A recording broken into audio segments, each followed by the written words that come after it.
এই দোয়াটা শিখে নেন, ইনশাআল্লাহ আপনার জীবনের সমস্ত সংকট কেটে যাবে। আমি নিজেও এই দোয়াটা বেশি বেশি করার চেষ্টা করি। দোয়াটা হচ্ছে, মুসা আলাইহিস সালাম একটা গাছের নিচে হেলান দিয়ে বসলেন, বসে দেখলেন দুজন মেয়ে দাঁড়িয়ে আছে দূরে, পানি নিতে পারছে না। লোকজন পানি নিয়ে যাচ্ছে, ওরা দাঁড়িয়ে আছে বেচারি। মুসা আলাইহিস সালাম গিয়ে বললেন, কি সমস্যা আপনাদের? তারা বললেন যে আমাদের বাবা অনেক বৃদ্ধ মানুষ, আমরা পানি নিতে পারি না যতক্ষণ না আমাদের কম পানি নিয়ে চলে যায়। মুসা আলাইহিস সালাম একটু বললাম না, ফিজিক্যালি খুব স্ট্রং ছিলেন, থাকে না বডি বিল্ডার, সামনে গিয়ে কথা বলে সরো পানি দিতে দাও, তখন মানুষ একটু মূল্যায়ন করে না। তো মুসা আলাইহিস সালাম এভাবে পানি নিয়ে দিলেন এবং বাছুরদেরকে পানি পান করালেন, করিয়ে গাছের নিচে এসে বসে আছেন।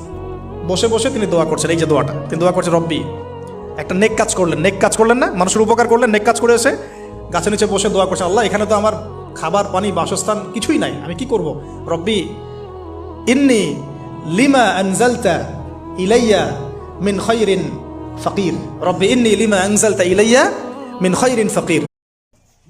ভিডিওটি ভালো লাগলে লাইক, কমেন্ট, শেয়ার করতে ভুলবেন না। সাবস্ক্রাইব করে বেল আইকন বাজিয়ে পাশে থাকবেন। ধন্যবাদ।